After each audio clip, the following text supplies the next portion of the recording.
man, we back. Season 2 of Rap Roll Pod with your boy Buck. Today, blessed to have my man. A lot of y'all know him by his work. Y'all done seen him. You might know him by the Green Photographer on Instagram and other platforms. Thanks for coming through. Thank you for having me, man. Appreciate it, man. For those who don't know you, I don't know why they wouldn't if they in this space, because my man got like some of the most beautiful photography work online with these cannabis plants. But Appreciate it. you know, if you want to fill them in case they are out the loop for some odd reason, you tell them a little bit about yourself. Well, I'm Nick. I've been in the cannabis space, in the community, in the area, I guess, since about 98, around then. Yeah, I've been around for a little bit. Been on the vintage side, we'll call it. I've been on the legal side, now the commercial side, all that. Yeah. So, getting it all in. Yeah, so I'm pretty sure you didn't just start out in cannabis photography, because you said you've been around since like in the late 90s, early 90s or what Yeah. have you. Yeah. Definitely wasn't as sweet as it is now back then. So like, how did you start off doing like regular like modeling photography and stuff like that? So, yeah, I'll take it way back. So, like, my mom was into photography. So, like, Okay. she was always taking pictures, videos, all that type of stuff. So it was always kind of around for me. Yeah. I just didn't really pick up on it until a little bit later. I got into weed before I really got into cameras. Yeah. So I'll go a little. So I was like 13, and there's this big like nature reserve behind my parents' house. Okay. And me and my friends used to go back there all the time. And we were back there the one day and just stumbled across like 16 plants.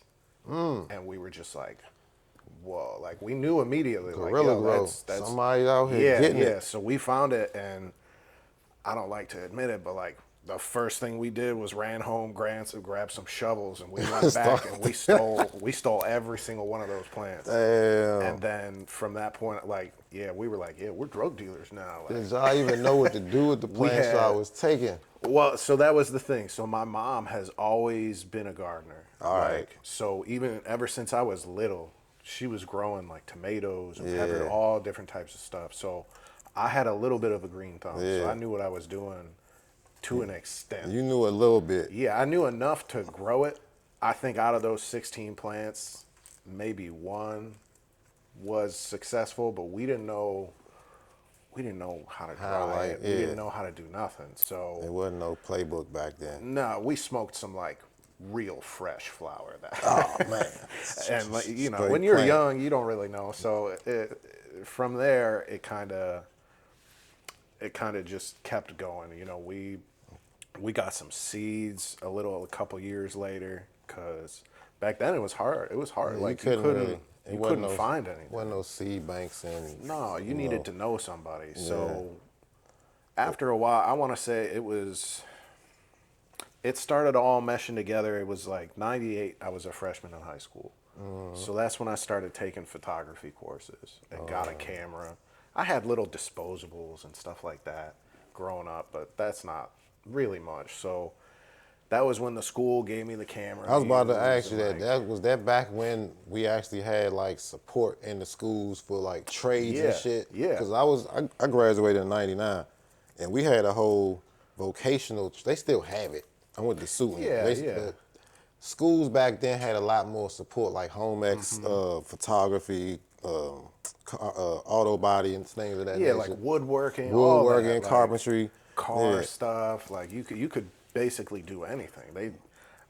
I knew kids who were leaving to go to the trade part, and they were getting into like plumbing and like, all that type of stuff. Yeah. So yeah, it was. I was lucky.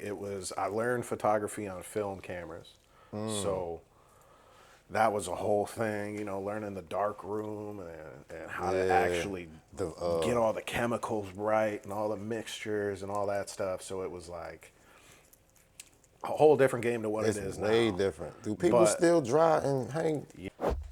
This episode is sponsored by Network Farms. We got biscotti pancakes, organically grown by the homie. This is biscotti crossed with pancakes, an indica dominant strain for those nighttime relaxation lovers. Real cakey with some gas on the back end. You know what I'm saying? To end your day real good. So yeah, when I was in high school, that was when they gave me a camera to take home. I can't even remember what it was, but I remember taking home a camera, and first thing I did was go to our little spot that we had, and I started taking pictures, and then realized like, shit, I'm gonna have to take these to school and develop it. So then I started taking pictures of like random like people and cars just to mix it up, like. So you, So that I wasn't the first one to pop up. Yeah, Like, what is this? I don't know. just kind of This- mix it in yeah, there a it's- little. But it was good. It was cool. But that was where it kind of combined because at that point, freshman year, that's when it's like freshman into sophomore year. That's when I started kind of like realizing there's Some potential. some potential and people kind of want weed, but then where I was, they knew it was around, but they didn't know anybody to get it. And I was Yeah. like, I can be that man. I can feel the void. So, yeah, I actually, I think it was like my sophomore year. I was at a Tom Petty concert, and we met this older guy. He total hippie dude, like just big old gray beard, big gray hair, just wore like overalls, and we were just smoking and talking with him, and we were telling him we were growing and trying to figure it out a little more, and he was like, "Well, I'm from Canada because I'm originally from Buffalo." So Hey, upstate. that's right on the border there. And he was Upstate. like, "Yeah, if you want to come up to my farm, like, I'll show you some things." And we were like, "Oh, okay." So from that point, that's when stuff really kind of took off. That was the guy who kind of set a lot in motion for my life. Because we went up there and this guy had like a legit farm. Like he was probably about an hour and a half north of Toronto. So we were like up there. There's like nothing up there. It's just woods.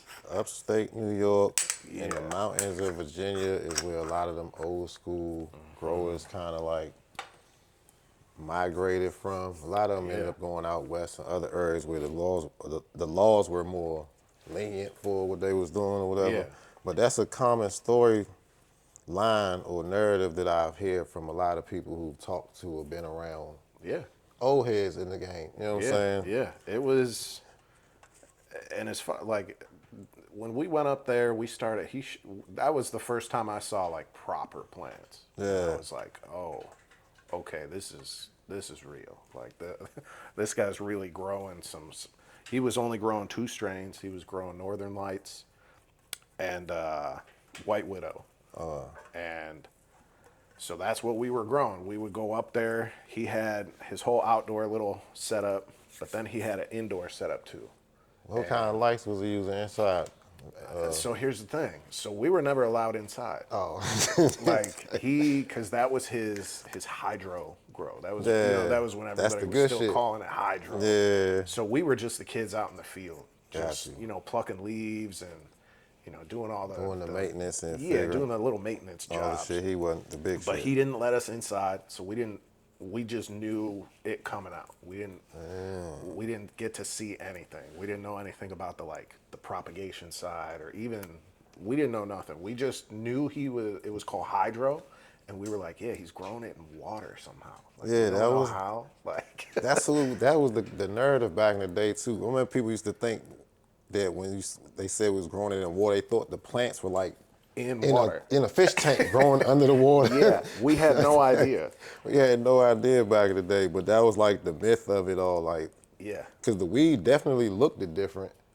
1,000% different. It was a lot more frostier. It was more. It was a more. It more, had more of that bag appeal is what we call it. That Chunkier, good, dense flower. Mm-hmm. Where the outdoor flower we were growing was still good, but it wasn't. it didn't look the same. Nah. You know what I'm Outdoor saying? flower, you can make it look good if you really know what you're doing for sure. Yeah. But the indoor flower looked so much better. But he never told us about none of it. We wasn't. weren't allowed inside. Nothing. He had it was like a little shack that he put a fridge in there and put like water and shit in there for us. That's where we could go. God damn. Yeah, yeah. He was treating y'all like some Murder Mountain employees out this Yeah, junk. yeah, he was nice. Like he was cool about it. He just said like, don't come in my Hey, house. Like we so. got limits here. Yeah, exactly. And then we kind of. Biscottis. Oh, okay. Very nice. I ain't even got a lighter. I ain't mean to cut you off. No, you're good. You're good. So that was when stuff really started taking off. Because from there, I don't know how much I want to say. I don't want to incriminate myself too much, but Statute of limitations. Think it through. yeah, yeah. I don't even know what it is. Shit. I'll just say allegedly. Allegedly. Yeah. From this point, this is just a story. Yeah. So allegedly, I had heard. Yeah. So we became little kind of like mules. He needed to get it back to Buffalo, essentially. Yeah. And knew we were in Buffalo, just didn't know how to do it. So we found a spot where you could cross, and Everything worked out. and everything worked out pretty well for a pretty decent amount of time. We had a little spot up in Buffalo, a little club that they were pretty open to us just being in there, doing our thing. So that was cool. But up on his farm, that was when I started. I didn't take the school camera. I would take little disposable cameras up there, snap some photos, and then this was back when you had to take it to like CVS or like Get it developed. Walgreens. Yeah. So we would go up there, and I'd be taking photos and stuff, and then we'd be like, let's like hope for the best. Like take it to CVS, drop it off. Hope and- nobody reports it or yeah, they like just because develop you never it knew. around their yeah, you really didn't. Yeah, you didn't know. And back then in New York, it was pretty rough. It was still like stop and frisk was still going on. So like And the penalties for it was severe as hell. That's It why a was the lot of them Rockefeller. started moving out west. yeah, it was the Rockefeller drug law. So if you got caught with a joint or 50 pounds, it was the same. Same thing. shit. They didn't care. But you know, I might have. I got some of the photos back, but I didn't get everything All back for sure. Some of them we went to pick it up, and they were like, "Yeah, we can't find it. Hold on." And we were like, "All right, dip. Yep." Outta here. Yeah, left about as quick as we could. But yeah, that was when my photos for weed started. I wasn't really into it. I just thought it looked cool. Yeah. Because this was still, you know, this is late Taboo. 90s, early 2000s. We didn't know about terpenes. We didn't know trichomes. We didn't know any of that stuff. We just knew it was a plant and it got us high, and we liked that because it made us mellow. So, funny story. So at the time, we used to get weed every now and then from the city, from New York. Yeah. And we never smoked it. We turned it away. We were like, nah, that ain't it. It smells like gasoline. We heard somebody told us like, yo, they sneak it here in a gas tank. So that's why it smells like gasoline. Little did we know it was sour diesel coming from New York City. AJ and them. Yeah, we didn't know it, but we were turning it away. Like, hell no, we don't want that. We got our Northern Lights, we're good. So for that chemi smell. yeah, for years we were turning away sour diesel. Like, and it was the I good. had no sour idea diesel, too. you was Yeah. turning away the good stuff. We had no clue. So it was an interesting time, like I said. But that was where for me, that was where a lot of stuff started. Just late 90s, early 2000s, doing all that. And we ran that for a long time. I did that. That was that story I was telling you earlier.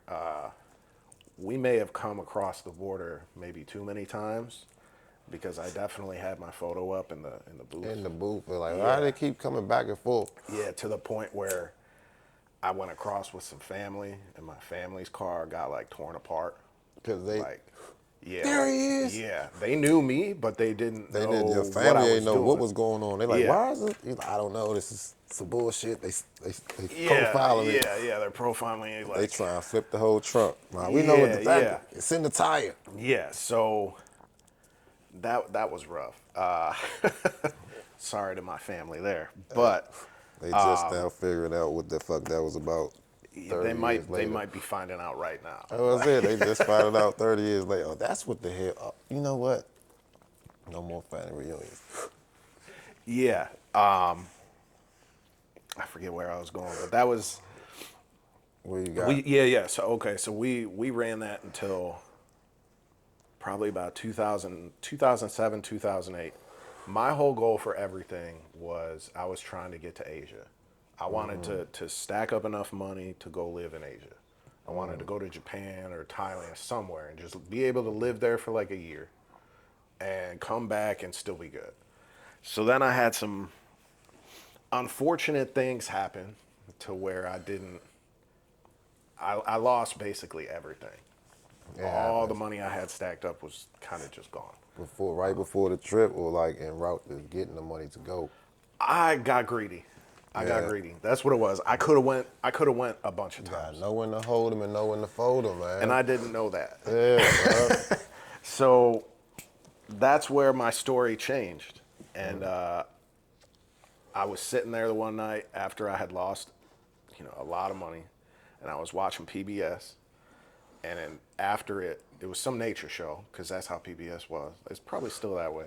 Really? Like nature and science shows at night. Yeah. And then I was just sitting there bummed, like, man, I really want to get to Japan. Like, I can't do it now. Like, what's going on?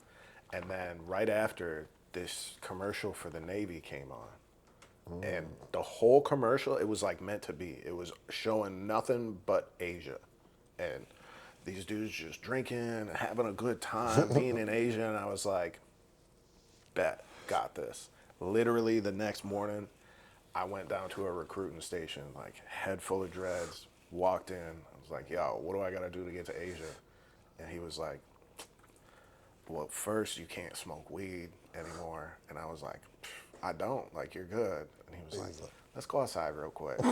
So we go outside, and he was like, yo, my man, like, Come on, bro. you got a joint behind your ear right now.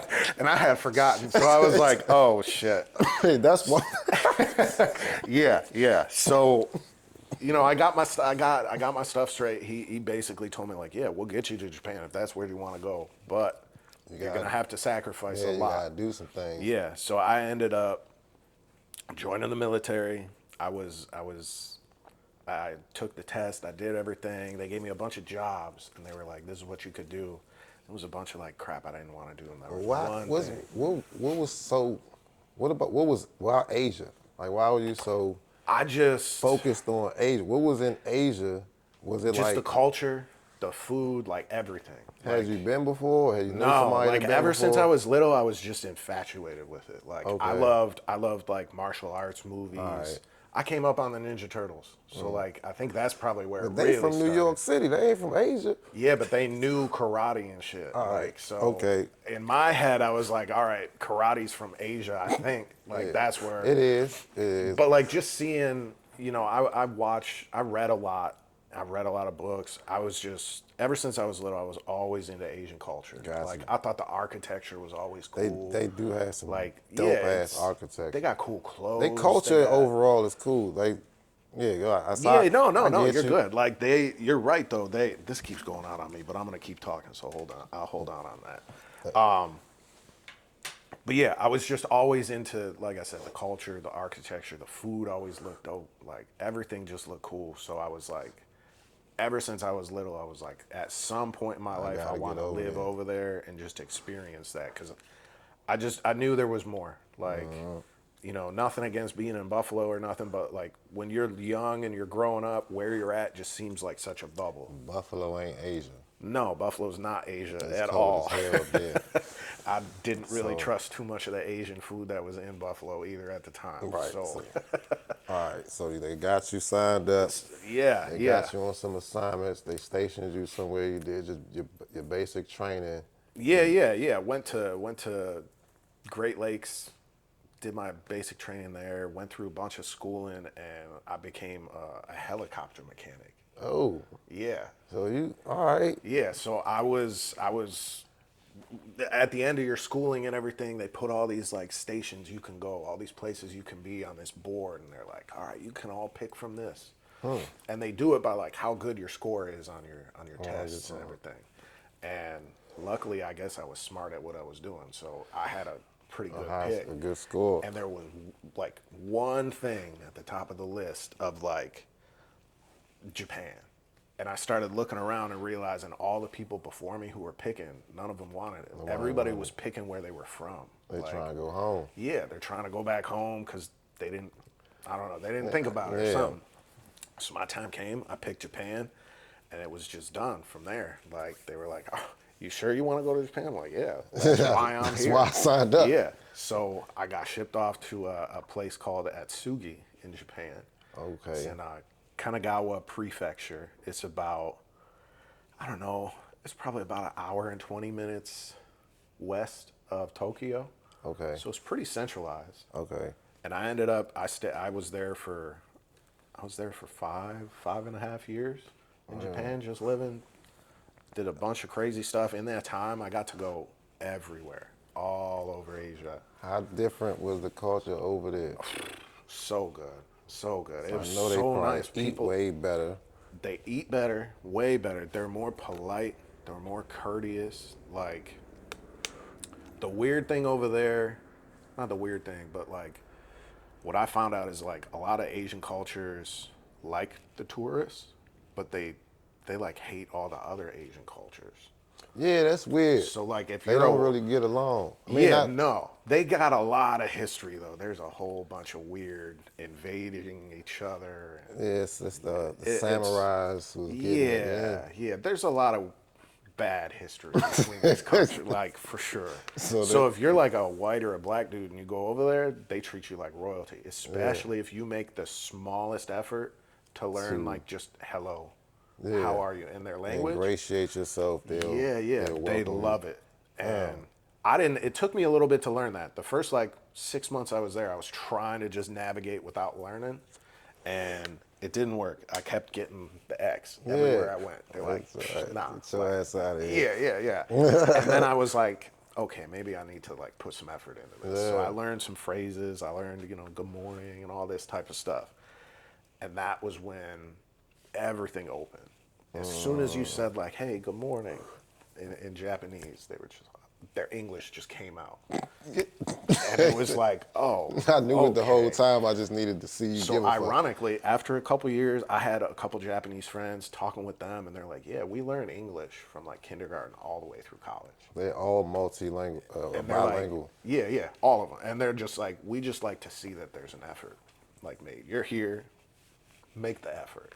I was like, okay, but I mean that's dope, though. It's kind of like what I feel like it'd be like that in any country. Like you always hear that people here like, oh, speak English, blah blah blah. Like it's the same anywhere you go. I don't have. It's not that I don't agree with it.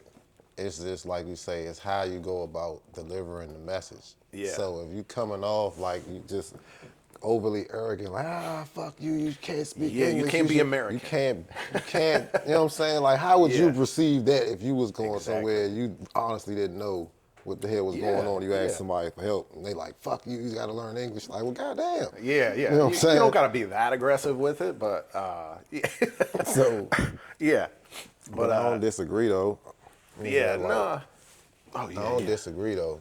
So yeah, you should make an effort to learn the language of the land that you. Yeah, know the what I'm culture. saying? Learn. The culture. It's more of like a respect thing. Yeah. Like, and you can take that anywhere you go. You're not gonna walk up into, I'm not gonna walk up into here being all loud and like, you gotta have a little bit of respect for everywhere you go. So, once I found that out, made some friends. That was when some real doors started opening. I got to. You get pulled away from the actual tourist areas and you get to go to the nice, cultural, rich you at? places. And, but yeah, so that was, I was over there for 5.5 years. I went everywhere in Asia, everywhere. You name a place over there, I've probably been there. Will you take a film photos over there? Because I know they got a whole bunch Oh of yeah, I got sceneries. Crazy. Hard drives full of every country I've been to. Some of the best places that I've been to, like I went to Sri Lanka, and that was crazy. They got Sri Lanka and like India, kind of similar, and just driving around in the little tuk-tuk taxis there. And we'd be driving around, and, you know, I'm in the Navy, so I can't really do a whole lot smoking. Yeah, you gotta I gotta relax. be careful. But I'm still seeing it everywhere. Like, it's just grown wild in India. On the side of the road, by the rivers, all this stuff. So it's always been around. That's what the fuck I'm talking about. Yeah, yeah. And Well, so how would what's the, I'm not really familiar with the cannabis laws in Asia, for real, because I know it's like country to country. archaic. They do not. I mean, some places, I know Thailand has changed. They're changing a lot now, but like, I know Japan's considering it, but like, a lot of these places will still have like life in prison for, like, even Japan was like that for the longest time. They ain't Like rocking. Singapore, they'll cane you. Damn. Like, yeah, and they'll do it public. They have public canings. Public cannabis for And weed. I thought that was something. Well, just Well, for just in for general, all different but, crimes. yeah, that's And just I in thought there. that was something like me and my friends, because this was back. You know, I was in the Navy. I was drinking real heavy, so you know that kind of like macho attitude mindset sets in, and we're like, oh, public caning, like, yeah, let's go. And I would not recommend going to see any I of don't. Yeah, I it. couldn't. It was. I didn't know what it was. Until They you they seen take it. a bamboo rod, and the last like 2-3 feet, they split it.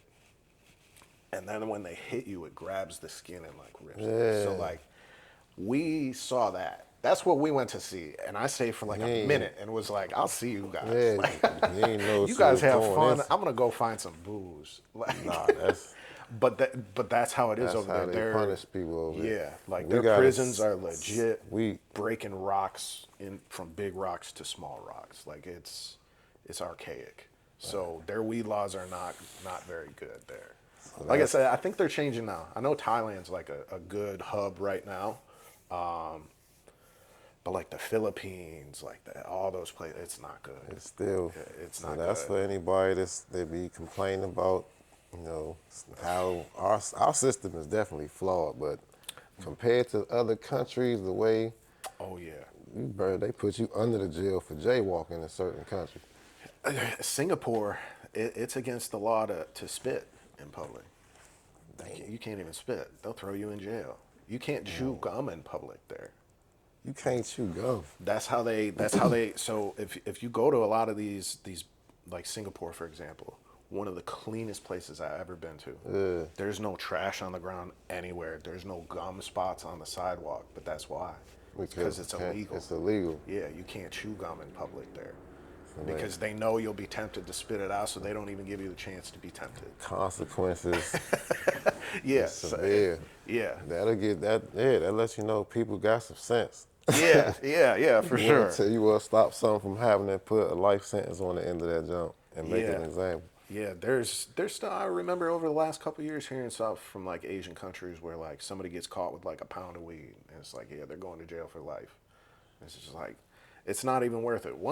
If you're gonna go to Asia, my recommendation is don't take nothing with you. It's there. You can find it when it's there, when you're there. Don't take nothing with you. Play the game like you're supposed to. Stay out the Yeah, way. yeah. Keep your nose clean.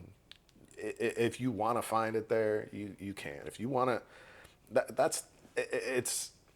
I don't know the word. There's like two sides of Asia. There's the very polished, very like, this is a great, awesome place. But then in all of these countries, there's sketchy stuff you can do Yeah, too. that's what I mean. They All got of the them. triads and shit over there. Oh yeah, And all like the mobs and whatnot. Yeah, I mean, like- not the Yakuzas.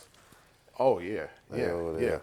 And Thailand's an example I always use. We were in Thailand, and our thing was, and I don't know why we decided this, but me and my friend group, we were like, every country we go to, we're gonna try to find the sketchiest thing we can do, and that's what we're gonna do. He playing And games. like I said, this was when we were drinking heavy, so like you got that liquid courage in you. And like- y'all got the military stamp on it. and we got that, so in a way, you know, in the back of your head, like no matter what we There's gonna do, be some kind of they're negotiation. gonna let us go. Like, unless you're in like yeah. Korea or something, where like if you venture into North Korea or something, Yeah, yeah, it's you a probably wrap. won't come back. ain't But yeah. for the most part, basically they didn't tell you to, but they would like before you go into every port, they'd have a little like they call it a liberty brief, and they would tell you like don't go to this spot, these are rules here. Don't do this. Don't do that. Don't do this. But if you get in trouble, Call this number. this is the number. 100%. Call this number. So in the back of our head, we were It's just all like, right, yeah. yeah, we can do whatever we want. Hey, And the boys gonna come get us. yeah, so we were in Thailand the one time. We were at a restaurant, and we were asking the waiter, we're like, yo, what can we get into that's like dangerous or sketchy? Or something? Ask them blatantly. Yeah, just straight out asking like, yo, we want to do some sketchy stuff. Yo, I'm trying to get into some shit. Where is it at? Yeah, and that went south so fast because he was like, okay, I have a place, follow me. And we left where we were at. We go to this other little bar, and it's like a scene out of a movie. There's like a light bulb hanging down. There's like a little bar, like a little red light in the corner. Yeah. And he was like, wait here, I'm gonna get the menu. And we're like, the menu? Like, oh, okay. So this dude brings out a legitimate menu, and he puts it in front of us, and it's all weapons. It's all guns, everything, every gun you could think of, all the way to like a rocket launcher. Dang. And we were like, what? We don't want to buy weapons, man. Like, we're not trying to buy any of this. He was like, no, no, no. Outside, in the back, shoot. you take that rocket, you could blow up a cow. And we're like, what? Yeah. And sure enough, so I didn't do it. My friend, who I will leave his Allegedly. name out, he was like down. Like, he was like, I'm doing it. So we legit watched him blow up a cow with the rocket. And I think that got something going in him because he was like, that's not enough. What else do we got? Like, what else can we do? You done got him And I started. shit man. you not, these people brought out another book, little book, and it was inmates. And he was like, whoever you pick, they're terrible people. You could do the same that you did to the cow. Good night. And we were like, I'm good. Like, let's go get some food, Yeah, get man. some drink, We'll take you know, you over. reconsider what we're doing with our lives here. And yeah, so we left pretty quick. Yeah, get up out of there. So, like I said, there's the very nice side of Asia, but there's also very sketchy side of Very, Asia. very that you sketchy can, side. You can get away with a lot. But yeah, so I was in Asia. I was over there. I was stationed there for like 5.5 years, and then ended up coming back to Maryland. I got stationed down in Pax River at like an experimental base down there. So I was working down there, still working on helicopters, doing weird shit. And I ended up getting hurt and I blew out my knee bad. Tendon damage, nerve damage. Just, yeah, still, till this day, real bad. So they ended up medically retiring me. Oh, yeah. And I'm 34 years old. He's still young. Yeah, What you 34 paying? years old, and I'm medically retired from the military. You gotta So start at this fresh. point, I had already known my wife. So we moved back to where she's from in Cumberland, and I had no idea what to do. Like, I was like, I had in my mind, I was like, I know weed's a business now. Like, it's an industry. I'm gonna get into it somehow. And it's funny, when you get out of the military, they put you through all these courses, and you got to come up with a plan to basically show them, like, I'm not gonna be a hobo. Like, I mean, that's Which I is think good. that's fair. Yeah, they Yeah, want to yeah, make sure they- you got if they're exiting you. Yeah, they try to wanna steer make you in sure the right you have a plan to Yeah. continue forward with, so they don't crash out. yeah, so I told them my plan was I'm gonna be a cannabis photographer, and they were like, They laughed at you. "What the fuck? Like, redo that." That's not going. We can't even approve that. Yeah, like don't put that on our paperwork. Say something else. And I was just like, Because what you Okay, at that point, they don't think. Well, I think they changed it. No, I don't think. I take that back. I don't.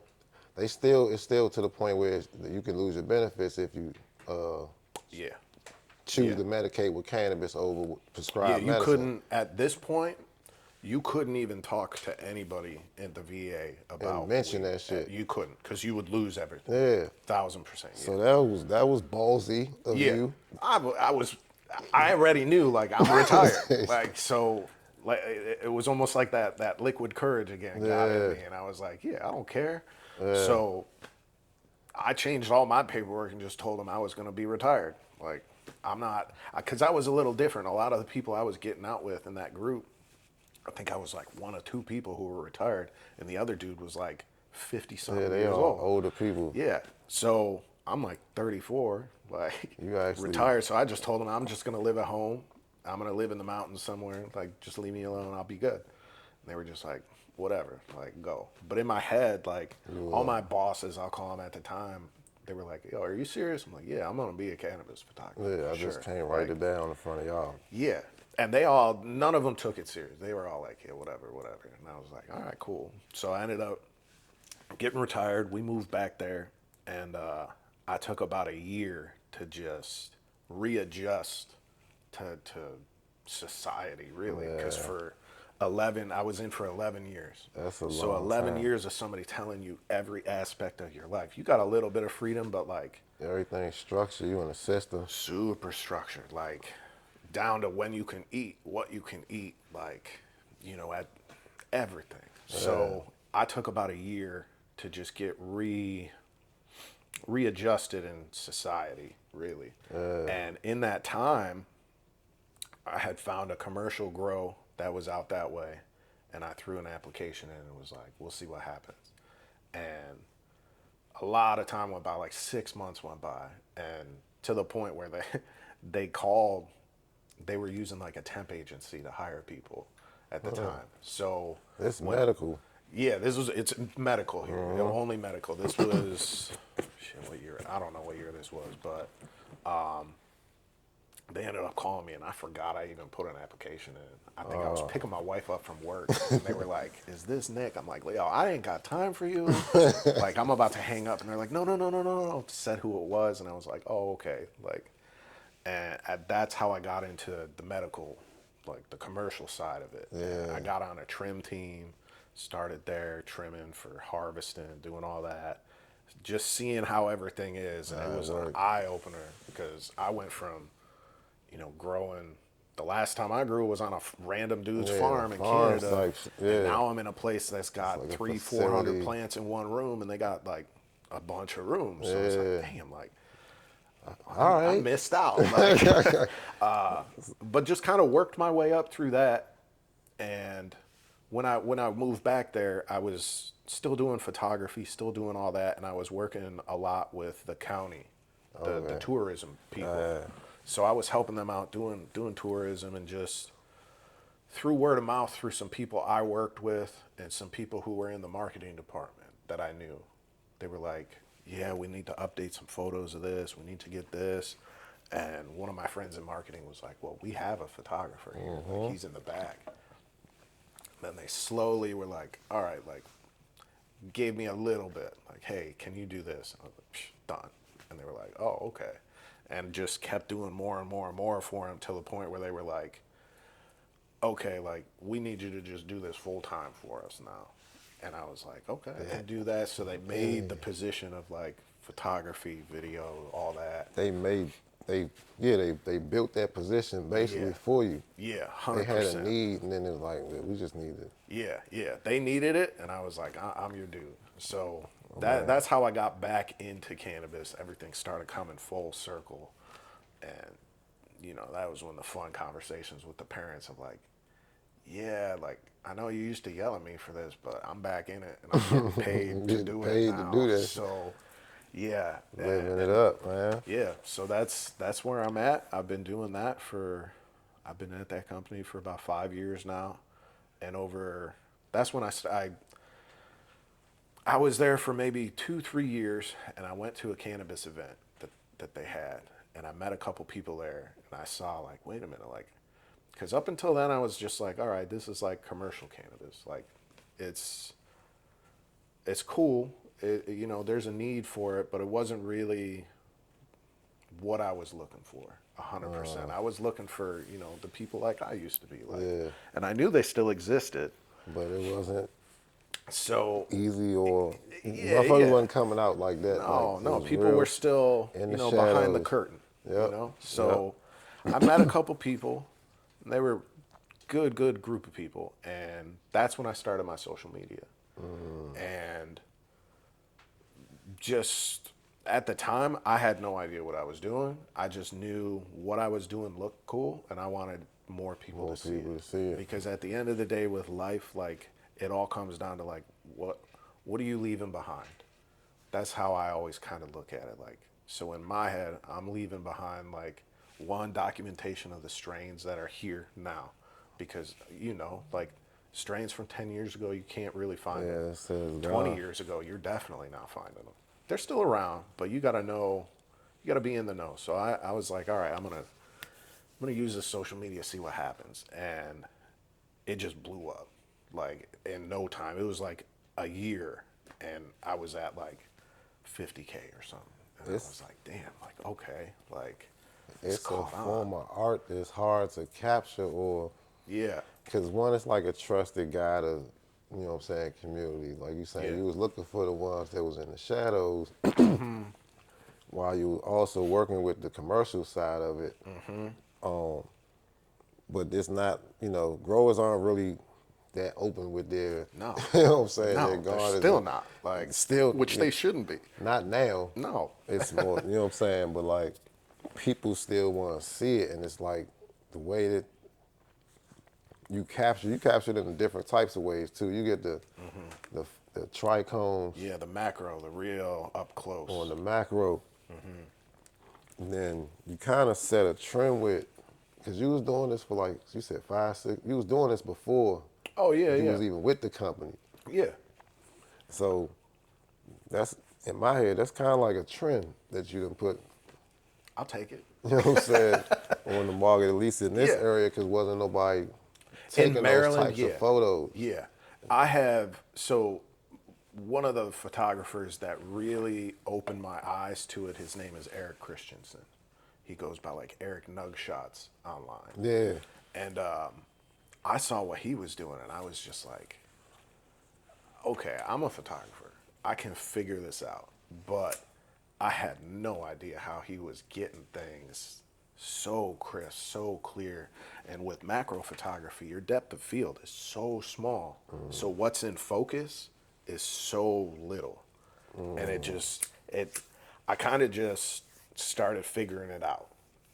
I would watch his stuff. I bought all his books, looking at it, trying to figure out. I'd watch interviews with him, and I'd hear him mention something of like a piece of gear. He'd be like, "Oh, I got a automatic focus rail." And I'm like, "What's a focus rail?" So I'm like Googling, figuring it all out, and then I'm seeing like, okay, I think I'm figuring out what he's doing. So from there, just used the commercial job that I had, saving up my money and just buying piece by piece, like building up my own studio basically. And that was how that all kind of came together. But I think it was this year I hit 100K on my Instagram, which was crazy to me, still crazy. But that was when I sat there and I was like, all right, like, what do I want to do with this? Like, I can keep growing it, but I didn't have a plan. Because when I started it, I had no plan for it to get big. I just figured it'd get shut down eventually, which, knock on wood, it hasn't yet. But And do they flag you? all the time. This year's been rough. Like, Yeah, they changed a lot of stuff on the algorithm there. well, they made AI is what scans everything now. It can even pick up on the bags where it says like it's got the little weed leaf. It knows to look for that, and it'll flag that. Even if it's the smallest thing in your picture, it knows. It'll pick it up. So this year alone, I'll say I've probably made 200-300 videos, posted them, and there's maybe 50 of them up still. They take I shit get down so much content taken down, and it's just you're just kind of throwing stuff at the It's wall and constantly, seeing what'll yeah, stick. you battling that damn Yeah, yeah. computer. They be swiping me for music, Oh yeah, they get you for all anything. kind of stuff. Anything. But I think that's it's all connected to something else. I mean, the AI and the algorithm, but it's more like a paid promotion narrative and shit. Well, yeah, because you could be on there and you see companies that That's doing the it's an same ad. exact thing, and Yeah, they'll promote it, yeah, it's a sponsored and then ad for tell like you edibles and stuff. right. And I'm like, So it's like they just changing over to that pay to play exactly. format. Yeah. Which if you got the money and you want to go that route, go for it. Like for sure. Nothing against that because that's gonna be what gets it to where it needs to be. Yeah, ultimately, you still got to get out and engage, though. Yeah, yeah. So Well, and word of so mouth is still always yeah, yeah, for sure. So that was that was where I was going with that. So I was sitting there trying to figure out, like, in my head, I was like, all these commercial companies, like I said, there's a space, there's a place for them in this space, and there's a role for them. But I was trying to think, like, they don't really need me to push them. Like, they already they have. already have the money, they have the marketing, they have everything. And it just kind of happened. This guy named Lance Blackleaf from First Smoke of the Day hit me up, Yeah, yeah. and he was like, "Hey man, we're doing an event out by you. Like, 'cause me and him had been talking for a little bit. He was like, you should come out. There's gonna be some growers there. I think it's gonna be a good thing for you to be at." And I was like, okay. And that was my first kind of experience with the community of growers that is not commercial, I'll say. So Oh, that's where I met, like, Rob and, like, yeah, Stacks and, like, all them for the yeah, first time. And it was weird because, like, I'm meeting these people for the first time, but they already knew who I was. And I was like, yeah. We all know this is exactly crazy. who you Like, was. Rob came up to me with this big old jar, and he's just like, "Yo, you gotta try this. I want you to take some pictures of it." The owner of the place is freaking out. Like, it was this Damn, whole thing. man. He's like, but You got some dope work, bro. I appreciate it. But that's what I want to be using my Instagram for now. Is that I only feature, craft growers, like little growers, because not little, but, like, not commercial, Yeah, because those are the people I think that they're growing the the good community. stuff. There's a good community here that needs to have more of a spotlight on it. And I feel like there's a lot of growers who don't know the side of it that I learned from the commercial side. I learned all the marketing. I learned branding, how important all this stuff is and how it can all click. And that's what I want to use my Instagram for now, is to help push these craft growers, because essentially that's where the market's going right now. Yes, It's sir. they already started putting out these little license for the craft growers and for micro grows, micro processors, all that. And I think that's going to be a very, very interesting thing to see over the next 5 to 10 years, is how these bigger growers, how are they going to keep up with the quality that these people are going to be putting out? Because everybody knows craft growers is where the quality is. With the rec market opening up, just exposed it all. You know what I'm Oh yeah. saying? So before it was kind of, it was, it was very black and white, Yeah, right down the right middle, down the middle, separated. and all of this was protected under the medical banner. But then when they went rec and started to try to, I ain't gonna say try, when it went rec and the market opened up for everybody, Yeah. that's when it was like, the hand got showed, like Yeah. quality levels and things of that nature. Yeah, that's where you started seeing some of that. And like I said, nothing against commercial grows, but you're never going to grow commercial weed as good as you can when it's craft weed. They can't. It's not It's just by the design of it. right. You can't you can't have 1,000 plants come out as good as 50 plants, because you could the intimacy you can get with those 50 or whatever is so much greater. And that, like I said, it's going to get interesting here. I'm just figuring out this little community here that's in Baltimore and this whole area, and it's been pretty dope. So It's a lot more coming, man. yeah. The design definitely doesn't really allow the commercial market to keep up with the craft market because they're on a timeline. So Yeah. everything is like Yeah, it has to be. was perpetual, what have you. And they Yeah, don't it's a have the cycle. room to experiment to find the things or grow the cuts that the craft cannabis market can, or the home grow market, or what have you. Yeah. That you can spend more time, on different strains that might take a little longer, et cetera, et cetera. They gotta meet their little deadlines. Yeah. They got deadlines, they got budgets, they got investors, they Yeah, got they got they got so much more invested in. exactly. So that's gonna always be like, I think, the real determining factor of why the two will be vastly different until you get a craft cannabis licensee that comes in, and it's pretty like a mom and pop scenario, small, Yeah, for sure. not small, but not no Not stadium huge. size Yeah, yeah. facility. Not You know what I'm acres and saying? acres of canopy space. Right. So you know, but what's what's uh what's one of the some of the better strains you Now, took photos of? oh, took photos of. Like, is it Ooh. ought to do the sativas typically? Are they more photogenic, or the indicas? Or does it No, matter?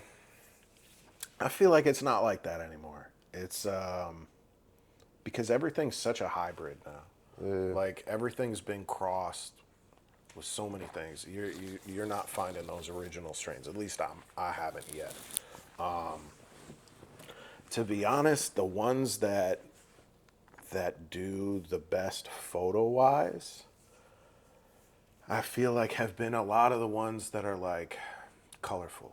Like if they got like reds in them or purples in them or like yellows. Like green, of course, is still cool. But from my perspective, just the strains that have those nice colors to them, and I think it goes into the actual growing cycle of it. Like you were saying, how commercial cannabis is on timelines. Craft growers aren't. So you can properly autumn off your plants. You can bring those temperatures down and get those colors to really come out. And I think this is just my theory, but I think when you do that properly, your trichome health looks substantially better. Substantially better. So I think most recently, some of the really really fun ones from Network. He's got those paves. That Those were Pavi and good. The cherry Blue bang bang Zushi. he's got. That cherry bang bang is, yeah, that one's That very photogenic. yeah, that was one I was. I'm always surprised when I see stuff and I'm like, damn, like that looks really good. Yeah, that one is very photos. But you can look at the nug and see that joint. It's Yeah, real frosty. Yeah, that yeah, bitch probably. that one was pretty good. The Voorhees, that one looks really really nice. A friend of mine, she grew a purple punch that was crazy looking. It looked like somebody sprinkled like sugar on it, Yeah, and that's it, a it big frosty joint. yeah, so frosty. But she grew another one. I forget the name of it. I think it might have been a Kush, but it had trichomes that were so long they were like spiraling. Yeah, I'll have to show you the pictures of it. It was wild looking, for That's sure. it. Yeah, man.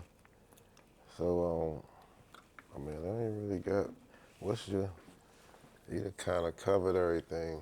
Yeah, You know what I'm saying? I was gonna ask you, but you done got all up into. What's your? You just said your end game was to push the community, yeah, because give. that's what it's about for me is the culture of it. It's it's it's funny because it's what the commercial growers want to get into. They want that culture. They want to get into the community. I don't know if it'll ever happen, That's but we get. it's to me that's what I think. I don't want to say it's missing, but it's just not. It's not in the spotlight as much. Everybody knows what Cali's scene is. Everybody knows what Oklahoma's scene is. Everybody knows what, the Emerald Triangle scene is. And the East Coast, we had a scene for the longest time. It was your Diesels, it was your Hazes, and the culture that was for me, the culture that was in New York was like, it was different. It was different than California. It It was was different. very. The money was. It's simple stuff. Like, I grew up smoking White Owls, like Yeah. White Owls and Dutchies, and That's I didn't his. realize it, but that was a very East Coast thing. Yeah, that's his. So That's his Optimos. All that shit was very, yeah, very East Coast shit. yeah. So to me, seeing more recently, this community and the culture that's in Baltimore, that's in DC, that's in this area, that's what I want to help highlight. That's what I think should be in the spotlight, especially since a lot of the people who are in it are the people who are still here from when it was illegal and we're going through it. Like, Yeah. so It's just getting started. Like, it just opened up like a year ago. Yeah. Technically. And yeah, which is crazy to think know what I'm of. saying? It's only been legal for like a year. yeah. That's wild. And so it's still in its, like, it's still an infant. Oh yeah, it's a baby. So now it's a that baby. we can say and show our passions and shit, is you'll, you know what I'm saying, see everybody start to build up Yeah, in 100%. the next 5 to 10 years, like you said. It's going to be really drastically. interesting. It's going to be really interesting. I think it's going to be a lot of fun. And it's just going to be cool to see it all kind of blossom into what it should be. And all that stuff that, you know, I'm sure you growing up, me growing up, all that stuff that we thought of back in the day of like, man, I wish I could go to like a bar type setting, just sit down and smoke, and not have to. It's not a weird, you know, it's not a weird thing. It's just normal. Like that's all coming. They got to figure out how they're all gonna do it and make their money off it for sure. But it'll get there. And it's the same as how weed has been in Maryland. I'll say like You gotta stay on their ass though. yeah. They'll either push it to the side or they'll slip in some bullshit on the bill and make the, you know what I'm saying, the path to owning these types of establishments where we can And a that's little bit more difficult. I think there's a good group of people that I've seen at least That lounge, that are pushing that. that lounge bill they got, I mean, the way they got the lounge license written right now is Seems crazy. a little weird. It's ridiculous. Yeah. You know what I'm saying? So, It doesn't seem like it's gonna work that way. No. But I think that's where it comes in of building up the community and showing them, you know, we can still have events. We don't need you. Yeah, We'll do our events, and they'll see the events, and they'll be like, oh, that looks good. That looks, you know, politicians, companies, they all see it through the green glasses of money. So they're all like, oh, we can make money off that. And that's where it's going to Change the conversation. Because as long as we keep all, you know, everybody keeps doing their parties, everybody keeps doing their get-togethers, cookouts, you know, even just watching football, hanging out, doing whatever they're doing, as long as we keep pushing that and keep showing that and keep making it happen, they're going to see it and they're going to want to get behind it eventually. Hell yeah. And that's, you know, that's where their space is. They got the money.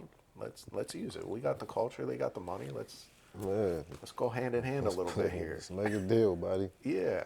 You know how it is. Bullshit.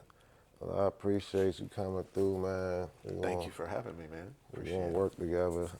Yeah.